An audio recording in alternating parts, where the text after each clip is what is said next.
مہینے میں آتی ہے، کبھی شوال، کبھی ذیقعدہ، کبھی محرم، کبھی سفر، کبھی شعبان میں آتی ہے، رمضان میں نہیں آتی، کسی بھی ایک مہینے میں آتی ہے۔ بعض یوں کہتے ہیں نہیں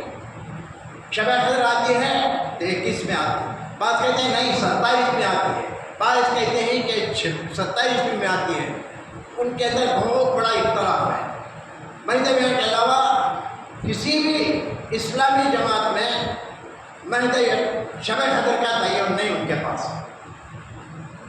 مگر ہمارے پاس ہے۔ کیوں؟ اس لیے کہ ہم سید محمد جیون پوری مہدی آخر زمان کو مہدی آخر زمان مانتے ہیں، اور ہمارا ایمان ہے، ہمارا عقیدہ ہے مہدی آئے اور گئے، مہدی آنے والے نہیں۔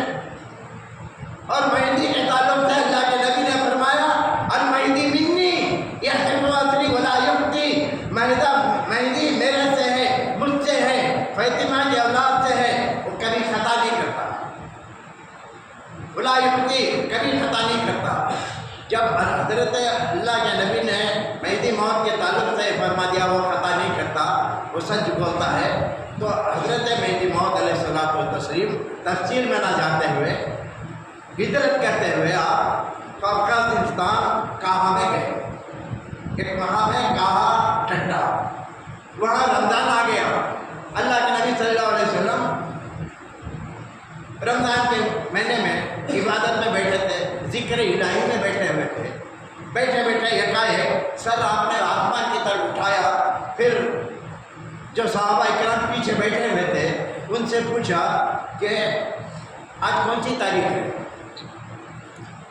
کہا کہ آج 27ویں رات ہے۔ تو حضرت مہدی موعود نے فرمایا اللہ کا مجھے حکم ہو رہا ہے، آج رمضان کی 27 تاریخ ہے، آج ہی شب قدر ہے۔ اے میرے ماننے والوں، آج ہی شب قدر کی رات ہے،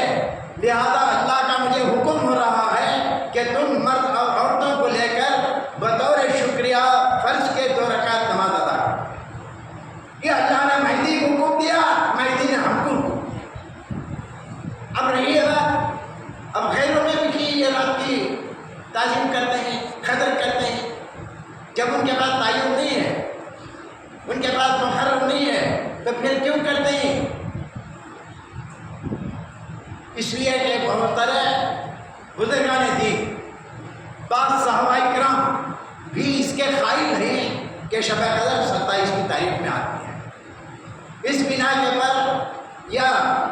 شب قدر کی رات ہی ایک ایسی ہے مسلمان کے دل کے اندر اس رات کی قدر آ جاتی ہے، رات کی محبت آ جاتی ہے، رات کی خواہش آ جاتی ہے، لہذا ان کے دلوں میں خیال ہوتا ہے کہ چلو آج رات اللہ کی عبادت بندگی کریں۔ یہ آج رات کا یہ ایک معجزہ ہے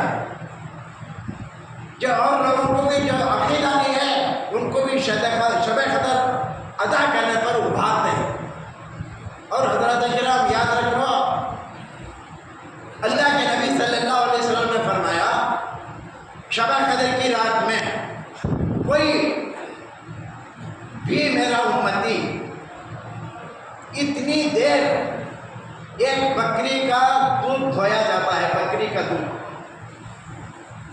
ایک بکری کا دودھ دھونے کے جو وقت لگتا ہے اتنا ہی وقت اگر میرے دربار میں بیٹھ کر عبادت بندگی بجا لاتا ہے تو اس کے سارے گناہ میں معاف کر دیتا ہے۔ اتنی تھوڑی سی دیر میں ایک بکری کا دودھ دھونے میں کتنی دیر لگتی ہے؟ 5 منٹ یا 7 منٹ۔ اتنی دیر بھی اگر اللہ تعالیٰ کی عبادت خلوص کے ساتھ، پیار کے ساتھ، محبت کے ساتھ،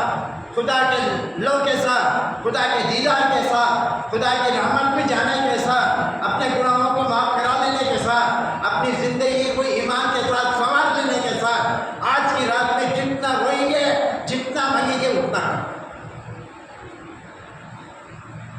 نماز بھی پڑھتے ہیں، روزہ بھی رکھتے ہیں، حج بھی کرتے ہیں، زکوٰۃ بھی کرتے ہیں، مگر ان تمام عبادتوں کا مقصد کیا ہے؟ اللہ کے نبی نے فرمایا الدعاء مخ العبادت، دعا عبادتوں کی جڑ ہے، لہذا آج جتنا بھی مانگیں گے جو ہے دعا کریں گے اتنا ہی خلوص کے ساتھ ایک بات یہ بھی یاد رکھو، خاص کر جو دعا کرنا ہے، اے اللہ جس مقدس رات کے صدقے سے ہم کو ہمیشہ ہمیشہ تیری عبادت بندگی گزارنے کی توفیق عطا فرما، ہم کو نیک کرنے کی، کام کرنے کی توفیق عطا فرما، حلال کمانے کی توفیق عطا فرما، ہمیں اتفاق اتحاد کی زندگی عطا فرما،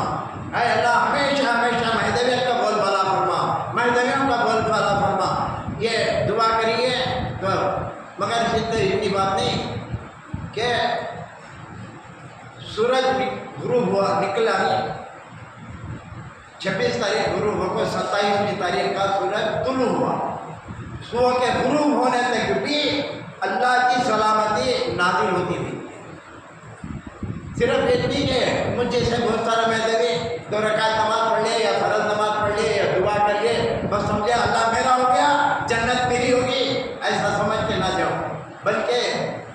جہاں تک ہو سکے چلتے پھرتے یا مکان میں یا دکان میں یا بیٹھتے ہوئے اور صبح کی نماز بھی بھولو رکھو، نماز بھی ادا کرو اور اللہ سے دعا کرو، اے رب العالمین میں گناہ گار ہوں، میں خطاوار ہوں، میں سزاوار ہوں، اے اللہ میں تیرا غلام ہوں، تیرا نوکر ہے، تو میرا مالک ہے، تو میرا پروردگار ہے، تو میرا پالنہار ہے، اے اللہ تو مجھے پال رہا ہے، تو جلا رہا ہے، تو مجھے عزت دے رہا ہے، یا اللہ اسلام کا بول بالا فرما، مومنوں کا مسلمانوں کا بول بالا فرما، مہدویوں کا بول بالا فرما، اے اللہ جن کو اولاد دے ان کو اولاد دے، جن کی شادیاں ہیں اللہ ان کی شادیاں کرا دے، اے اللہ جو پریشان ہے ان کا پریشانی کو دور فرما، یہ بھائیوں کا بھی حق ادا ہو گیا، اپنا بھی حق ادا ہو گیا، یہ رب العالمین کا فضل ہے، کرم ہے، اور میں اس سے زیادہ بول بھی نہیں سکتا، میری طبیعت بھی اس میں جواب دیتی ہے، تو کیا بولتے ہیں۔